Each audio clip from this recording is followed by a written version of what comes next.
For one, am grateful, Mrs. Bush, that they are finally bringing civilization to this savage land. I could not agree with you more, my dear. My daddy settled this land, and I know he'll be looking down on us, pleased at how we help the natives. Yes, they've lost their land, but they've gained access to heaven.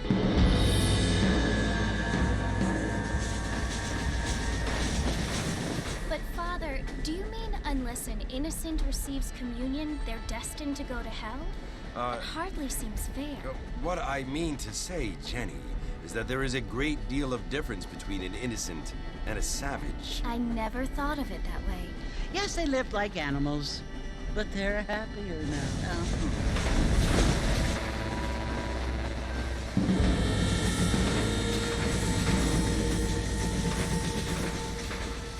Not only do people now have motor cars, Father, but I heard that pretty soon we will be able to fly. No, only angels can fly, Jenny. No, apparently people can fly. Didn't you hear? Out in Kansas, a man even got a car to fly. I hardly think so, Jenny.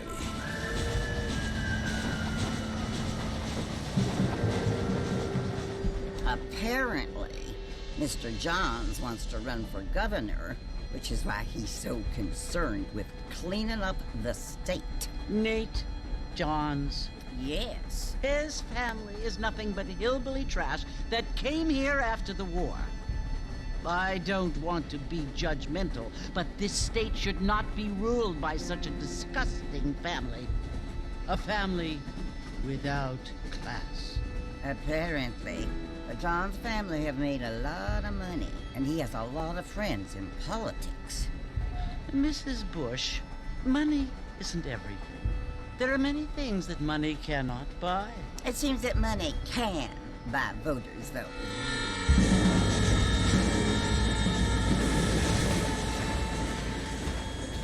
What you must remember, my dear, is that we have been brought here to spread the word. And the word and civilization, they are the same thing. They are the gifts. It is the opportunity we have, the chance to live among people who are decent and who do not kill each other, and who let you worship in peace. It's so confusing, Father. Sometimes I find it impossible to make the distinction between a loving act and a hateful one. I mean, they often seem to be the same thing. Yes, Jenny, it is confusing. But you only have to ask me if you need help. Indeed. Well, here we are, Mrs. Bush. Armadillo.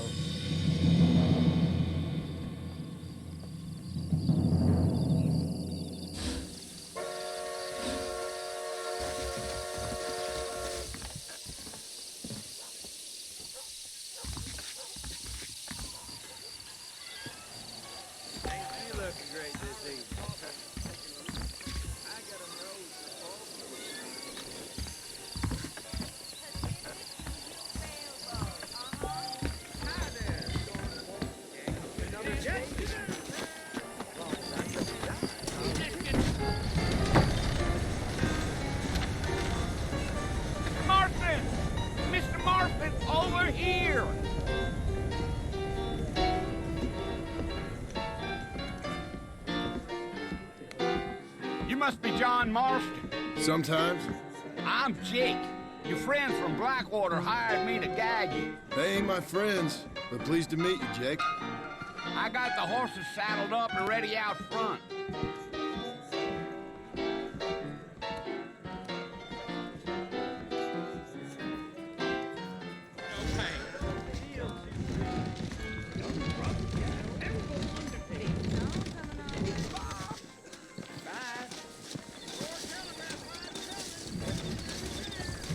You ain't gonna find sturdier horses than these in all of New Ulster.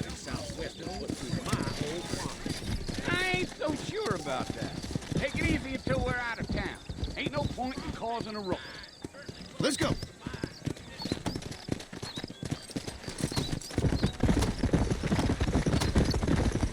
Whoa there.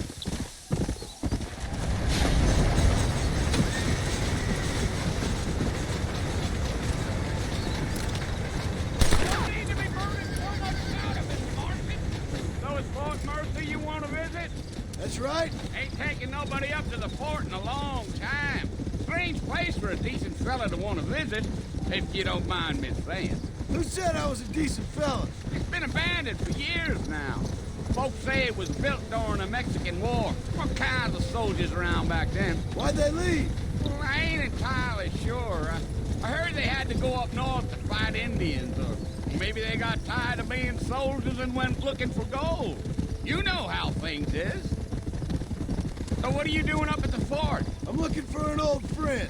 Well, like I says, you ain't gonna find many folk around those parts these days. Those you do find are about as sociable as an ulcerated back tooth. I mean, I ain't one to judge a man by the company he keeps, but... Well, he ain't been friends for a long time.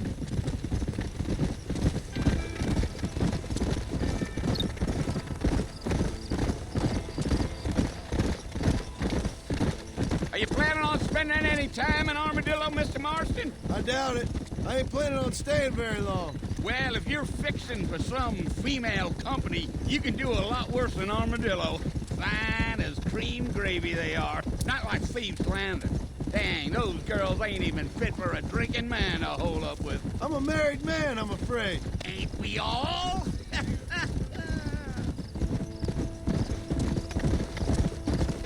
Let's go.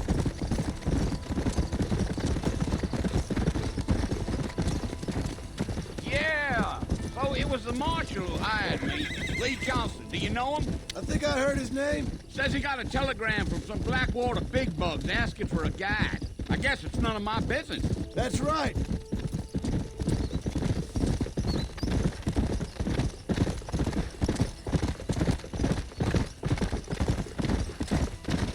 You ain't very talkative, are you?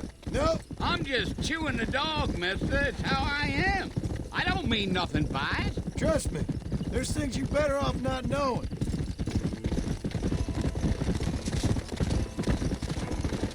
I'll tell you, Mr. Marston, those coyotes eat better than I do. Not far now. You'll see the fort when you get to the top of this hill.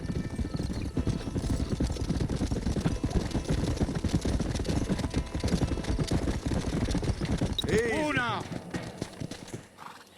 Listen, mister. This here is what's left of Fort Mercer. Some gang rode in and took the place over. So I understand. This is where we part ways, friend. You have yourself a good time.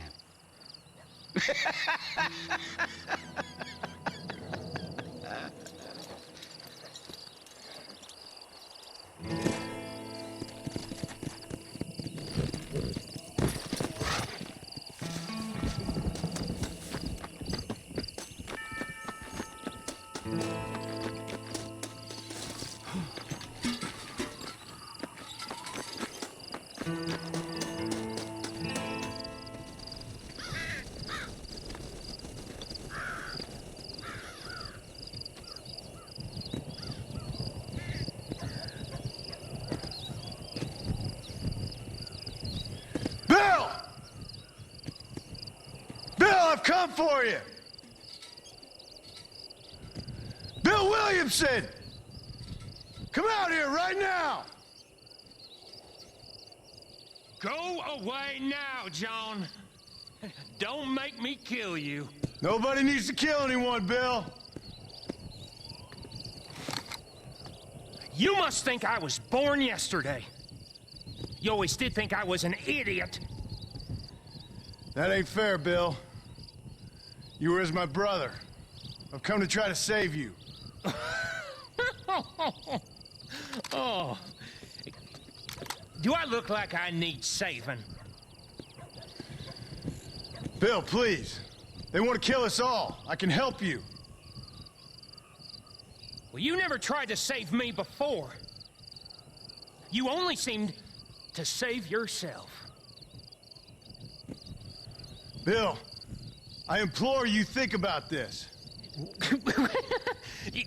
You implore me? You implore me. You always were one for fancy words. Oh. Well, things are different now, John. Now I'm in charge! No more Dutch! And no more you. Implores. I implores you to go back and tell them to send someone just a little bit more impressive next time. Well? Oh. Poor John.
Well, you're alive. So it would seem. So, how do you feel? I don't know the polite word for it. I do. Stupid is the word we use around here. What were you doing? I was doing something stupid. Well, you'll be okay. Once you didn't die, the doctor said you'd be fine. He got the bullets out a couple days ago. Good. It cost us $15. I'm sorry, madam. You should have left me there to die. Did you want to die? I mean, was that it? Was that why you went straight out to Fort Mercer and picked a fight with the worst bandit in the county? To die, Mr. Mr. Marston. John Marston. Bonnie McFarland. Miss Bonnie McFarland. Well, you may be right, Miss McFarland. I don't know. Huh. So what were you doing? Just trying to give Mr. Williamson a chance. For old time's sake. You know Bill Williamson? Knew him. Long time ago. Well, what was he like? Dumb. Just like you. Thank you, miss. See my hat? I have. And, what will you do now? Now I'm gonna take my time and go after him the less kind way. Well, that sounds very fun, Mr. Marston. Quite heroic, just like in those penny dreadfuls my brother used to read. Meanwhile, if you'll excuse me, I've got a ranch to run. Of course, if you're feeling better, why not take a ride with me later? Help me patrol the perimeter. You can earn back some of that money we wasted on doctor's bills. Of course. And thank you. For saving my life, I mean. Next time, Mr. Marston, I strongly recommend you don't try to lose it quite so earnestly. I'll bear that in mind. I didn't know that. Want to do Mr. McFarland right.